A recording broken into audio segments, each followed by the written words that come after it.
O, Tay. Oh. Bakit? Kinakaba mo naman ako. Natakot naman ako sa'yo. Ano bang nangyari? Bakit nandiyan? Bakit gising ka pa? Aga-aga, ano? Nakatulog ka na ba? Hindi pa po.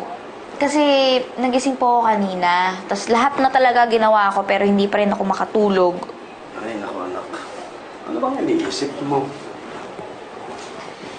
Sabihin mo nga sa akin, baka makatulong ako sa'yo. Yung sinabi niyo po sa akin, tama ko kayo eh. Ang laki ng mawawala kay Brian dahil dito sa intriga sa kanya.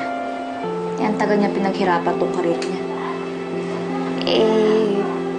Kung tutulungan ko siya, pagbibigyan ko, opo, medyo magugulo yung privacy ko ng very, very light lang naman. Kumpara sa mawawala sa kanya kung sakali, di po ba? Pero anak, sinasabi ko sa'yo, pag pumasok sa showbiz, masalimuot yung buhay na yan. Pag pumasok ka dyan, para kang bukas na aklat. Lahat magkakaroon ng opinion sa'yo. May pupuri sa'yo, pero may manlalait din sa'yo. At madalas, mas marami yung pupuna sa'yo, kaya mo yun. Hindi naman po ako mag-aartiste eh. Aarte lang ako na jowa ng artista. Tsaka sigurado naman ako na mabilis din na lang makakalimutan. Tapos after nun, wala na. Tsugi na yung issue. Okay na. Sabagay. Ako naman, may tiwala ako sa'yo, anak. Ikaw ang bahala. Pag-isipan mo rin.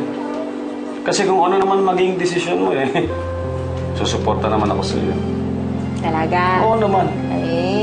Yan ang gusto ko sa inyo. Supportive kayo eh. Oo naman, ha.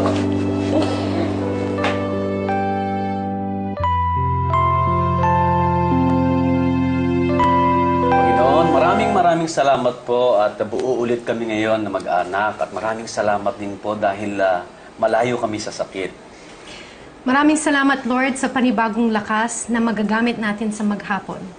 Thank you po kasi po perfect po ang nakuha kong score sa math exam ko po. Amen. Salamat po sa ganda at dahil dyan nakuha kong news sa basketball.